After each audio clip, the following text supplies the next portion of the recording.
Hello dear students, welcome in ASC starter. Dear students, इस video में मैं आपके लिए इंपॉर्टेंट क्वेश्चन लेकर आया हूँ। ये आपकी काफ़ी हेल्प करेगी वीडियो।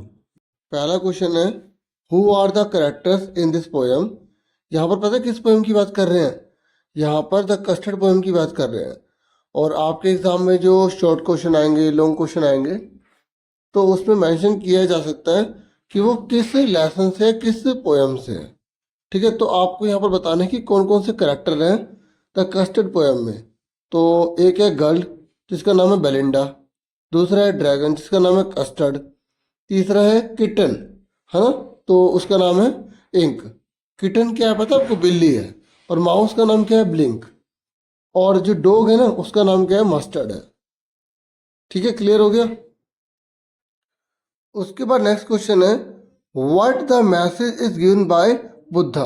जो बुद्धा है ना, उन्होंने क्या मैसेज दिया? देखो, मैंने आपको हर चैप्टर के, मतलब मैं कोशिश कर रहा हूँ कि हर चैप्टर के पोएम के आपको इम्पोर्टेंट जो है ना, कुछ कुछ मेन लाइंस आपको बता सकूँ। ठीक है, तो जैसे Buddha the servant at the Banaras आपने चैप्टर पढ़ा होगा ना, उसमें आपको यहाँ पर बुद्धा जो है ना, वो कौन सा मैसेज दे रहे हैं? तो बता रहे हैं कि डेथ इज इनएविटेबल, मृत्यु अनिवार्य है। एवरीवन इज मोर्टल, संसार में जितनी भी चीजें ना, सब नश्वर है। वी शुड नॉट लैमेंट, हमें शोक नहीं करना चाहिए। ठीक है, और फिर है वी शुड कीप पीस, हमें शांति रखनी चाहिए। और फिर नेक्स्ट है वी शुड ओवरकम ऑल सोरो, हमें जितने भी दुख है ना, उन सबसे बाहर आना चाहिए। तो आपको मॉर्टल, ठीक है, लैमेंट, पीस, सोरो, ये मेन में वर्ड याद रखो और फिर इनके अर्थ लिख देना। अब ऐसे आप और बड़ा कर सकते हैं। ये देखो, मैं तो केवल एक हेल्प के लिए वीडियो आपको प्रोवाइड कर रहा हूँ। ठीक है, ये मैंने लास्ट ईयर प्रोवाइड करी थी, वही मैं आपको यहाँ पर इस बार दोबारा से प्रोवाइड कर रहा हूँ। अब लास्ट ईयर वाले जो बच्चे हैं वो तो अभी लास्ट में चले गए हैं। हाउ डिड तो आपके काम आए। Manage to ride in the bus, what did she do for collecting money for journey. Madam ride the bus है ना, तो उसमें जो वल्ली है ना, वल्ली, वो किस तरीके से मैनेज करती है सवारी करने के लिए बस में, तो क्या क्या करती है वो? तो शी रेसिस्टेड। ठीक है, अगर आपको रेसिस्टेड में दिक्कत हो रही है तो स्टॉप लिख देना। ठीक है, शी स्टॉप्ड मतलब रोक देती है। शी स्टॉप्ड या resisted the temptation to buy toys, मतलब टेम्पटेशन मतलब आकर्षण। ठीक है, शी रेसिस्टेड द अट्रैक्शन, आप लिख देना अगर अट्रैक्शन याद रहे। अब पेपर के टाइम पे जो भी याद रहे वही लिखना पड़ेगा। ठीक है, टू बाय टॉयज, टॉयज को नहीं खरीदती वो, या सिंपल बोल देना कि she did not buy toys, she did not buy, कि उसने खिलौने नहीं खरीदे। फिर आगे लिखना बैलून नहीं खरीदे। फिर पेपरमिंट्स तो जरूर लिखना। ठीक है, उसके बाद she did not spend money in fair, उसने मेले में पैसे खर्च नहीं करे। फेयर FAIR, मेला जो है। ठीक है, तो एक पॉइंट ये हो गया, एक पॉइंट ये हो गया। और इन दैट वे, इस तरीके से हम कह सकते हैं, शी कलेक्टेड 60 पैसे फॉर हर फर्स्ट जर्नी। पहली जर्नी के लिए उसने 60 पैसे कलेक्ट कर लिए, क्योंकि एक तरफ जाने के लिए 30 पैसे टिकट थी। ठीक है, एक तरफ जाने के लिए 30 पैसे थे, फिर रिटर्न में भी उसे आना था तो 30 पैसे उसे चाहिए थे, तो टोटल 60 पैसे थे। उसके पास फालतू नहीं थे कि वो कुछ और रास्ते में खा सके। ठीक है, नेक्स्ट है लताल्या के बारे में। ठीक है, क्योंकि देखो अभी ना टाइम कम था तो सारे पेजेस उल्टे सीधे लग गए हैं, तो मैंने चैप्टर वाइज वैसे लगाए थे। अब मैंने कहा पेपर का टाइम है तो रिवीजन है, इसलिए आप कभी किस चैप्टर का पढ़ेंगे, कभी किस चैप्टर का। ठीक है, रिवीजन है। ठीक है, नताल्या प्रपोजल से है, तो नताल्या जो है वो 25 ईयर ओल्ड गर्ल है। ठीक है, ये 25 साल की थी, याद रखना, नताल्या। ठीक है, प्रपोजल से मैंने बहुत सिंपल सिंपल थोड़े थोड़े लिखे हैं ताकि रिवीजन आपकी हो जाए। She was daughter of Chubukov, वह चुबकोव की बेटी थी। ठीक है, और आप ध्यान रखना, जैसे अगर आप पास्ट में लिख रहे हैं तो पास्ट में लिखें, जैसे वाज है तो वाज में पास्ट में लिख रहा हूँ। ठीक है, शी लव्ड लोमोव, वो लोमोव से प्यार करती थी। ठीक है, कुछ सेंटेंस होते हैं जो आप पेरेंट में भी कर सकते हैं, लेकिन अभी ठीक है, जिनको थोड़ा सा अगर अभी हल्का का बेस है तो वो एक ही लैंग्वेज में भी ध्यान रखें। ठीक है, जिनको बहुत एक्सपीरियंस है उनकी बात तो मैं कर नहीं रहा। ठीक है, तो शी हैड अ डॉग, उसके पास एक कुत्ता होता है, हुज नेम वाज स्क्वीजर, जिसका नेम क्या होता है? स्क्वीजर होता है। ठीक है, क्या होता है? स्क्वीजर, याद रखना। ठीक है, मैंने स्पेशली लिखा है। शी वॉज वेरी टोकेटिव वुमन, वो बहुत बातों नहीं हो रहा था, बहुत बोलती है, बातें बहुत करती है। शी वॉज रिच लेडी, वो बहुत अमीर लेडी है। भाई लैंड ओनर की बेटी है तो अमीर तो होगी ना। शी हैड नो पेशेंस, उसमें ना धैर्य नहीं है, जल्दबाजी बहुत करती है। शी हैड पॉजिटिव करेक्टर, उसका चीजों पे अधिकार दिवाने का करेक्टर है, ठीक है। तो ये कुछ नहीं है, ये शी के बाद हैड पॉजिटिव करेक्टर। आप कोई से भी 2-4 याद रख लो, ठीक है, बाकी और बना बना के तो लिखेंगे। She valued her own thing, वो अपनी चीजों की वैल्यू करती है। शी गोट मैरिड विद लमोव, वो लमोव से शादी करती है, ठीक है, मतलब करी थी उसने। अब प्रपोजल में ही चुबुकोव के बारे में पढ़ लेते हैं। Chubukov was about 50 years old. जो चुबुकोव है ना वो लगभग 50 साल का है, ठीक है, ये ऐसा हटा लेना। ही हैड वन डॉटर, उसकी एक बेटी थी। हिज नेबर वाज लोमोव, तो अब जैसे चुबुकोव का आ जाए ना, ताल्लुक आ जाए, तो अब इस तरीके से आप चेंज कर सकते हैं ना। तो हिज नेबर वाज लोमोव, उसके पड़ोसी जो है लोमोव था। He expected Lomov for her daughter, ठीक है, सॉरी, ही एक्सेप्टेड, उसने लोमोव को अपनी बेटी के लिए स्वीकार कर लिया था, ठीक है। ही वाज लैंड ओनर, मैंने कुछ ऊपर नीचे लिखा है, ठीक है, आप ऊपर नीचे आप भी कर सकते हैं आप, ठीक है। तो क्वेश्चन ध्यान से पढ़ लेना, ठीक है, क्योंकि क्वेश्चन जैसा मर्जी आ सकता है, शॉर्ट में आ सकता है, लॉन्ग में आ सकता है, तो मैंने थोड़ा थोड़ा इस तरीके से बताने की कोशिश की है, ठीक है। He was very caring and sensible person, वो बहुत केयरिंग है और सेंसिबल है, ठीक है। आप पर्सन की जगह फादर भी लिख सकते हैं अगर आप सिर्फ नताल्ला के बारे में बताना चाहते हैं। He gave her daughter hand to Lomov, daughter's hand, यहाँ पे डॉटर्स कर लेना, अपनी बेटी का हाथ जो है वो लोमोव को दे देता है, ठीक है, मतलब से इसकी शादी करता है, ठीक है। तो ये है, इस तरीके से है। फिर आ जाइए नेकलेस पर। तो how did necklace ruin the life of Matilda, जो नेकलेस है ना उसने मैटिल्डा की लाइफ को कैसे र्यून कर दिया, ठीक है। बाकी आपको पता ना कि किस तरीके से जो ड्रेस थी उसकी कितने फ्रैंक की आई थी, ठीक है, और उसने जो है वो शिकार करने के लिए जाना था, वो भी क्वेश्चन आ जाता है, ठीक है। अभी ये ना सुनो कि र्यून में तो बर्बाद कर देना, ठीक है। और एक क्वेश्चन बोला भी आता है, जैसे आपने देखा भी होगा, तो कन्वर्सेशन का, जैसे दो जनों के बीच बातचीत हो रही है, ठीक है। चलो अभी वो बाद में देखते, पहले सुनो। तो how did necklace ruin the life of Matilda, जो नेकलेस है ना उसने मैटिल्डा की लाइफ को कैसे बर्बाद कर दिया। तो Amy Loisel is a dreamy woman, ठीक है, तो वो एक तो सपने देखने वाली है, बहुत ज़्यादा ड्रीम में रहती है, ठीक है। She gives much value to her dreams, वो अपने सपनों को ज़्यादा वैल्यू देती है। She wishes to be admired, वो चाहती है कि उसकी प्रशंसा की जाए, ठीक है। She borrows necklace from her friend Forestier, वो जो नेकलेस है वो अपनी फ्रेंड से बोरो करती है। व्हेन द नेकलेस लॉसेस, जब नेकलेस खोता है, then they buy and give to Forestier, तो वो खरीदते हैं और फॉरेस्टियर को दे देते हैं, ठीक है। क्वेश्चन ये है कि किस तरीके से नेकलेस ने लाइफ बर्बाद कर दी मैटिल्डा की। फिर for buying the necklace, necklace खरीदने के लिए, दे टेक लोन, वो लोन लेते ऑफ ₹18,000, क्योंकि वो 40,000 का था, 40,000 फ्रैंक का था, ये मत लिखना, मैंने रुपीज लिख दिया यहाँ पे। तो वो दुकान वाले से 36,000 फ्रैंक का लगवा लेते हैं, तो 18,000 वो अपनी पर्सनल प्रॉपर्टी से देता है और 18,000 का वो लोन ले लेता है, ठीक है। तो 18,000 फ्रैंक का वो लोन ले लेता है। They have to spend 10 years with hard work, उन्हें 10 साल जो हार्ड वर्क के साथ जो है बिताने पड़ते हैं, ठीक है। टू पे फॉर इट, उसको पे करने के लिए, 18,000 को चुकाने के लिए। दिस र्यून्स देयर लाइफ, और ये उनकी लाइफ बर्बाद कर देता है। शी कुड अवॉइड, वो इसे अवॉइड कर सकती थी, ठीक है, वो उसे अवॉइड कर सकती थी। एंड सेव हर 10 years, और अपने 10 साल बचा सकती थी, by saying truth to her friend, अपने फ्रेंड को सच बता सकती थी, दैट नेकलेस इज लॉस्ट, कि नेकलेस खो गया है। They could also know before 10 years that necklace is false, और वो ये 10 साल पहले ही जान जाते हैं कि नेकलेस जो है वो झूठा है, ठीक है। तो समझ में आ रहा है ना आपको, आप स्क्रीनशॉट ले सकते हैं। देखिए उसके बाद नेक्स्ट है, why did Belinda tackle the dragon, जो बेलिंडा है ना वो ड्रैगन को टिकल क्यों करती है, उसे परेशान क्यों करती है। तो आप बताएंगे बेलिंडा टिकल्ड, देखो यहाँ डिड लगा है, तो जब हम आंसर करेंगे तो इसमें वर्ब में सेकंड फॉर्म हो जाएगी, ठीक है। तो Belinda tickled custard the dragon, क्योंकि देखो जो ड्रैगन उसका नाम क्या है, कस्टर्ड है, इसलिए मैंने यहाँ पे कस्टर्ड भी मेंशन कर दिया।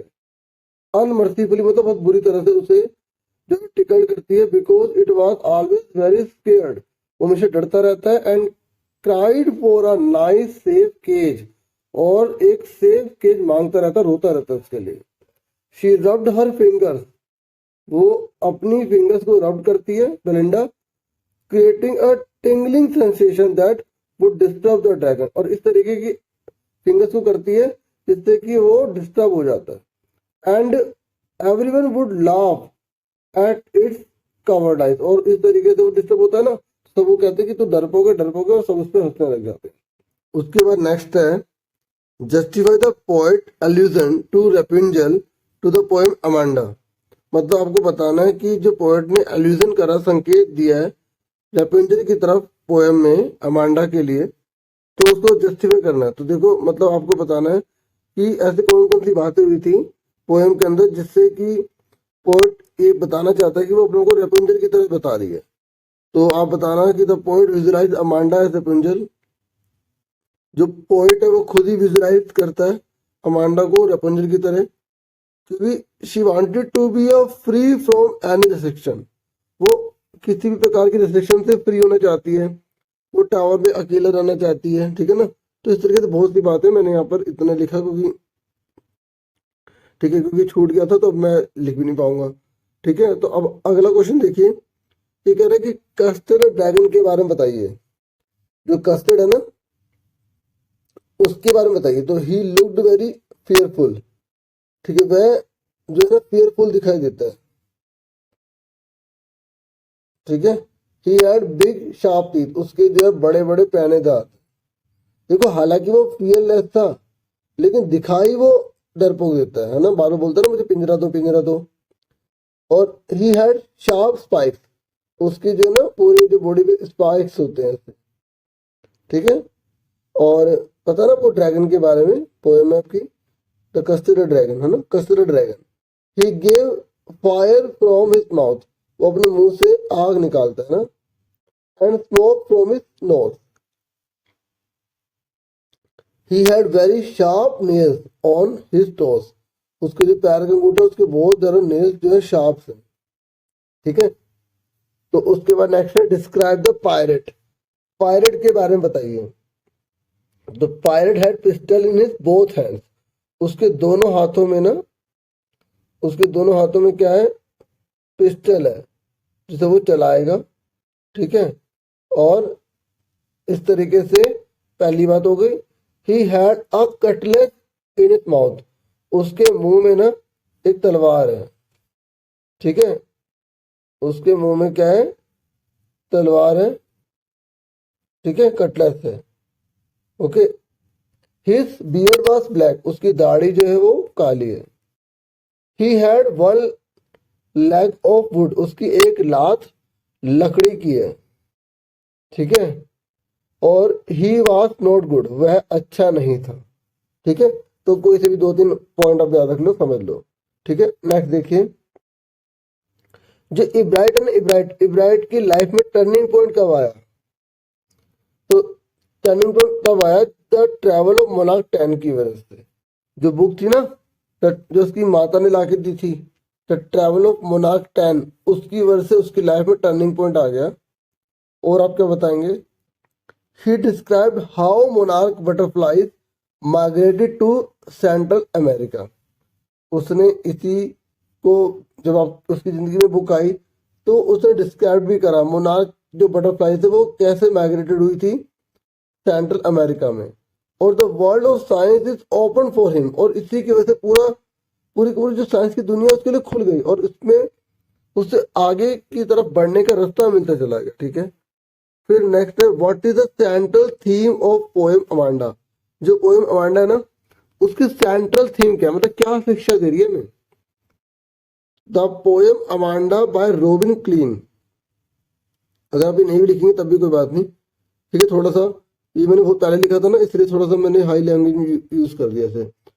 तो the poem Amanda by Robin Klein highlights the importance of upbringing of a child. आप मेन याद रखना कि ये जो सेंट्रल थीम है ना अमांडा की, हमें बताती है अपब्रिंगिंग ऑफ चाइल्ड, ये the importance of upbringing of child, मतलब बच्चे की किस प्रकार से देखभाल करनी है, ये हमें इसकी इम्पोर्टेंस बताती है। क्योंकि इधर क्या हो रहा है मांडा की पोयम में कि यहाँ पर जो पेरेंट्स है, ये पोइट है, जो पर्सन है, जो गार्जियन है, वो केवल उसको जो है ऑर्डर्स पे ऑर्डर्स दिए जा रहा है, उसको अंडरस्टैंड करने की कोशिश नहीं कर रहा, उसको रिस्पॉन्सिबल बनाने की कोशिश हो रही है बस, और कुछ नहीं, कि वो सोसाइटी के प्रति रिस्पॉन्सिबल रहे। पर उस बच्चे को भी तो समझे कि वो कहना क्या चाहता है, उसकी क्या फीलिंग है, यहाँ पर ये मेन आपको बताना था। ठीक है, तो it tells us that we should not only make child responsible, ये कहानी में बताती है कि बच्चे को केवल हमें रिस्पॉन्सिबल नहीं बनाना and fit for society, society के लिए फिट नहीं बनाना, but also we should understand them, हमें उन्हें समझना भी है। Love and proper care is required for better nurturing the child, ये सबसे बड़ी लाइन है कि उनको प्यार और प्रॉपर केयर भी चाहिए ताकि उनका पालन पोषण अच्छे से हो सके। सुन रहे हैं आप? फिर नेक्स्ट है, how did mother help of Ibrahim, मतलब जो मदर है उन्होंने इब्राहिम की कैसे मदद करी। बिल्कुल सिंपल लैंग्वेज में लिखा है ना, she became companion of Ibrahim, वो उसकी साथी बन गई थी, क्योंकि उसका इस तरीके से कोई साथी नहीं था, तो माँ उसकी साथी बन गई।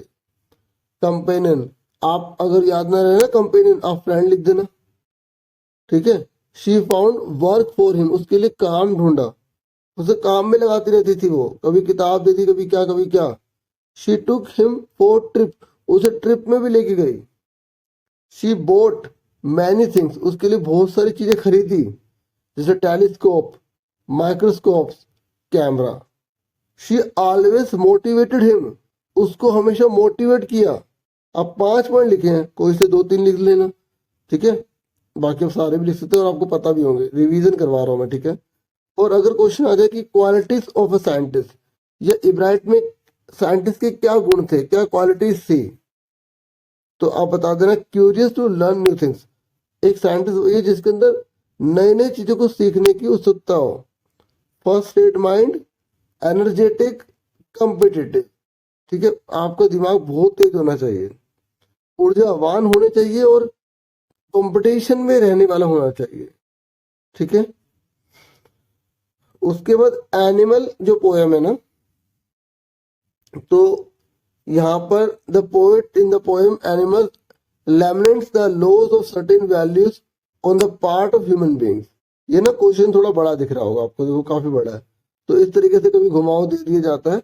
ठीक है, तो ये कह रहे हैं कि पोएट जो है एक तरह से दुखी है कि इंसान जो है ना, आपने एनिमल पोएम पढ़ी है ना, इसमें मेन क्या थीम दे रहा है, क्या सेंट्रल आइडिया, कि इंसान वो वैल्यूज खो चुका है जो उसके पास थी, लेकिन एनिमल ने उन वैल्यूज को नहीं खोया। तो इसलिए जो पोएट है ना, वो एनिमल्स के पास जाना चाहता है।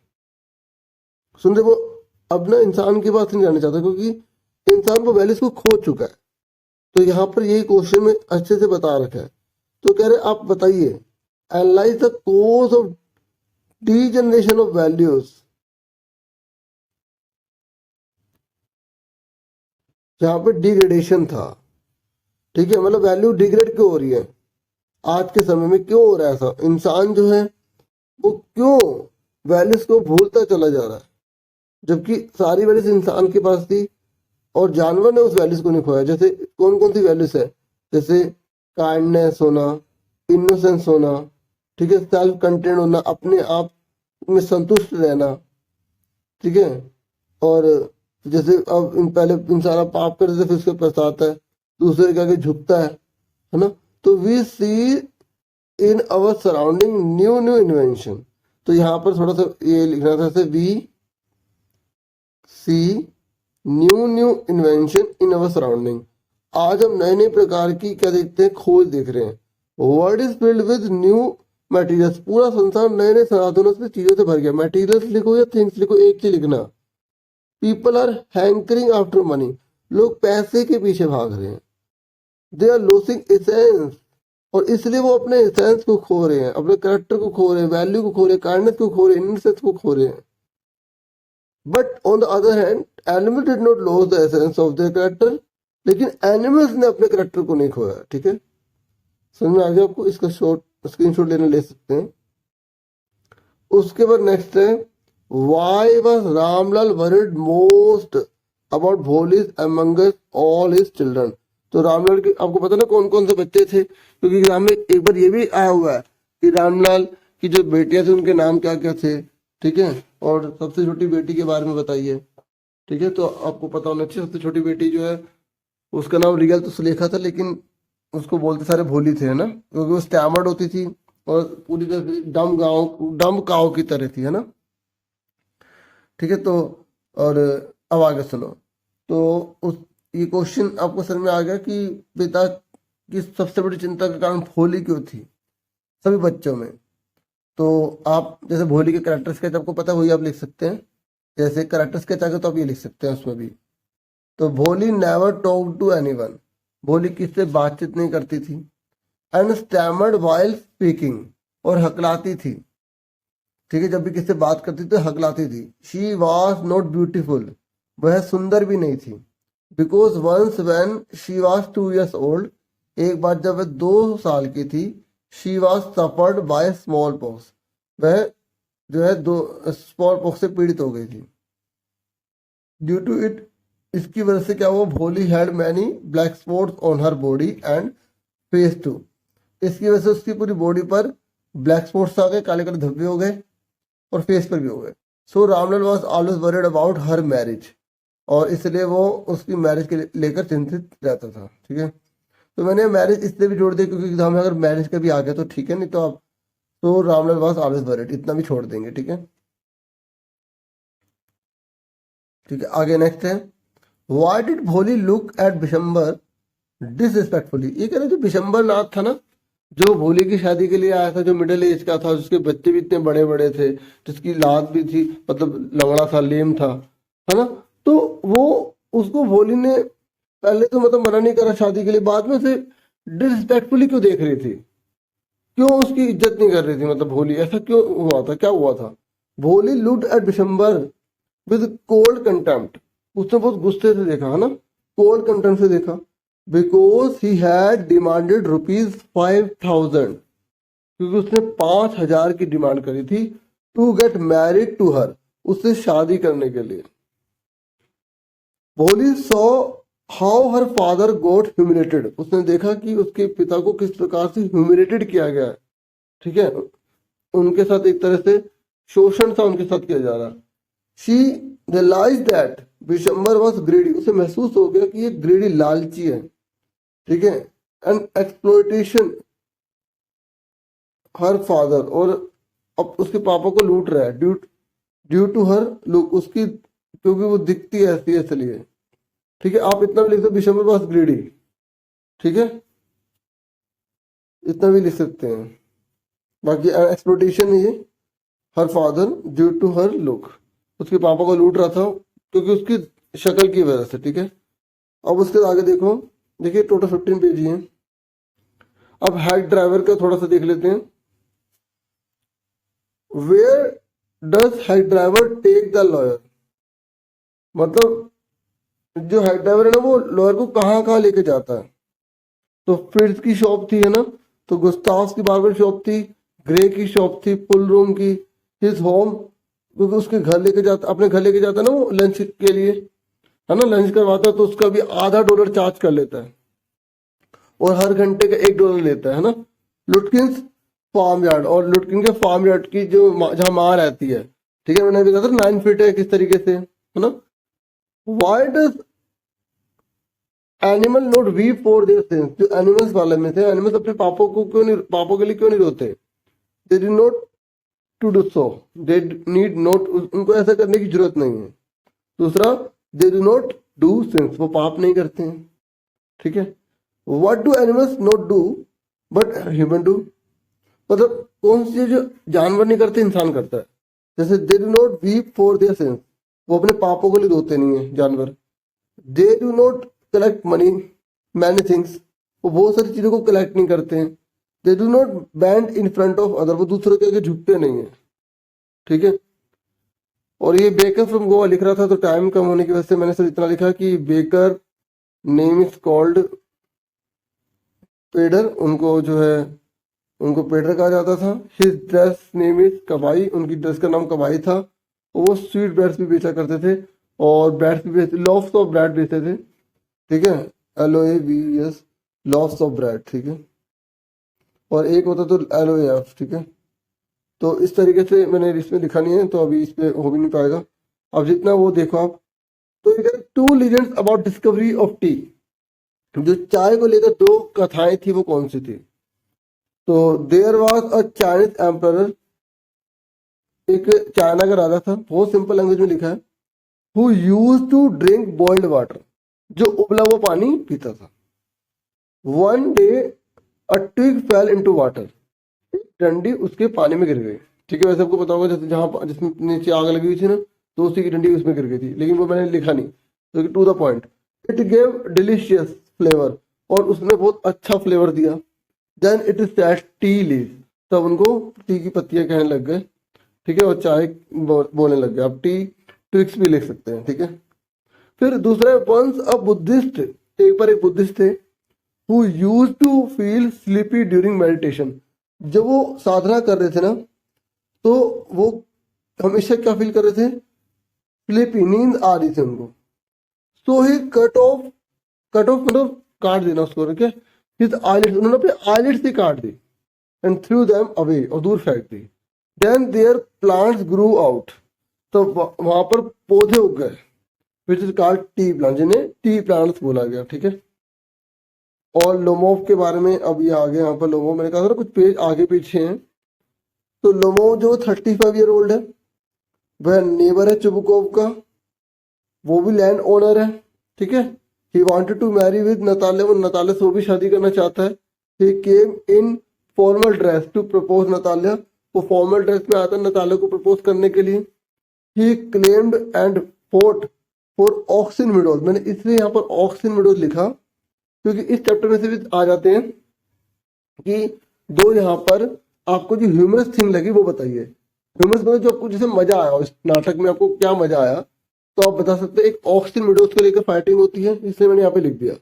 दूसरा, जो एनिमल्स है उसको लेकर फाइटिंग होती है, तो आपको पता होना चाहिए जो लोमो में उसके कुत्ते का नाम गैस है, ठीक है। तो आप एक के कुत्ते का नाम याद रख लो गैस, दूसरे का अपने भी याद आ जाएगा, क्योंकि मैंने आपको भी बताया था नताल्या का फ्यूजर है ना। और he had a disease of palpitation, उसको पाल्पिटेशन की दिक्कत होती है, ठीक है ना, और दिल में जो उसके एकदम घबराहट वगैरह होती होगी। ही लव्ड नताल्या, नताल्या से प्यार करता था। He got hand of Natalya by her father, उसको उसके पिता से उसका हाथ मिल जाता है नताल्या से, मतलब उसकी शादी हो जाती है, ठीक है। ओके, तो समझ में आ रहा है ना आपको? और देखो, तो जैसे अगर आपके एग्जाम में कन्वर्सेशन आ जाए, तो दो जनों के बीच में जैसे नताल्या और लोमोव के बारे में बोले कि आप नताल्या या लोमोव अपने को मान लो और दूसरे से डिस्कशन करो, मतलब कन्वर्सेशन लिखो, तो इस तरीके का क्वेश्चन भी आ जाता है, ठीक है। पता नहीं जैसे आपको समझ में आएगा नहीं आएगा, ये दो जनों के बीच कन्वर्सेशन है, जैसे टीचर और भोली के बारे में आ गया कि दोनों की कन्वर्सेशन लिखिए, लॉन्ग क्वेश्चन में आ गया, तो teacher, you need not worry, I will teach you, तुम्हें चिंता करने की जो नहीं है, मैं तुम्हें पढ़ाऊंगी। भोली ने कहा, madam you are very kind teacher, आप बहुत ही दयालु हैं, but I do not speak a little word because of hesitation, ठीक है, मैं एक भी वर्ड नहीं बोलती क्योंकि मैं बहुत हेजिटेट होती हूँ, मैं इस तरीके से मैं इसे पढ़ नहीं पाऊंगा, ठीक है। और इस तरीके से 2 पेज थे ये, ठीक है, तो ये लिख रहा था। और वल्ली वाला, और आज भी इस तरीके से कोई भी डिस्कशन वगैरह आ सकता है किसी का भी, वो मैंने पहले रफ में लिखा था, उसका फिर लिखता तो उसका अब टाइम नहीं है, तो मतलब अब एग्जाम में तो कोई भी आ सकता है। अब मैंने रिवीजन कराने की आपको पूरी कोशिश की है, हर चैप्टर के बारे में थोड़ा थोड़ा बता दिया है, ठीक है। अब ये लास्ट पेज फटाफट देख लो, वीडियो को लाइक, चैनल को सब्सक्राइब जरूर कर देना, ठीक है। लास्ट पेज देखो फटाफट। तो देखो गोवा है ना, गोवा वाला चैप्टर है, ठीक है। तो उसमें जो बेकर है वो उसको पेडर बोलते हैं, और जो पेडर है वो फ्रेंड होता था, ठीक है, किसका? राइटर का, कंपेनियन गाइड होते थे। और टिपिकल फ्रेग्रेंस आज भी देखी जा सकती है, खुशबू। और मैरिज वाले दिन, जो मैरिज वाले दिन स्वीट ब्रेड बनाए जाते थे, उस लॉफ्स ऑफ ब्रेड के फीस्ट या पार्टी वाले दिन ब्रेड, ठीक है। डॉटर की एंगेजमेंट पे सैंडविचेस, क्रिसमस पर केक्स या बॉलिंग हेज, ठीक है, बॉलिंग हेज, ठीक है। और जो उसकी 2 नौकरानी का नाम कौन है? पास्किन, और दूसरे का नाम है बास्टिन, ठीक है। और कुर्ग के बारे में आपको पता ही है, जो कुर्ग है वो मैसूर और मैंगलोर के मिडवे में सिचुएटेड है।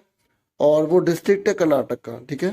तो कुर्ग के बारे में, तो जो कौन कौन सी चीज़ फेमस है वहाँ पर, एवरग्रीन फॉरेस्ट, जो कुर्ग है ना, कुर्ग का बता रहा हूँ, जो कुर्ग है ना, तो मैंने लिखा नहीं, कुर्ग में एवरग्रीन फॉरेस्ट है, स्पाइसेस है मतलब मसाले, और कॉफ़ी, ठीक है। और वहाँ पर जो है, और सबसे ज़्यादा किस चीज़ की इम्पोर्टेंस वहाँ पर रही है, जैसे वहाँ पर मार्शल मैन है, ब्यूटीफुल वुमेन है, ठीक है। तो चलो इस तरीके से आ, हो गया जितना मुझे लगा, मैंने जितना कराने की कोशिश की है। और आपको मेरी तरफ से ऑल द बेस्ट। वीडियो को लाइक, चैनल को सब्सक्राइब करना बिल्कुल मत भूलिएगा, मैं आपके लिए और भी बहुत सारी वीडियोस लेकर आऊँगा। Thank you for watching and listening carefully. कैसी लगी वीडियो कमेंट करके जरूर बताइएगा। Take care dear students.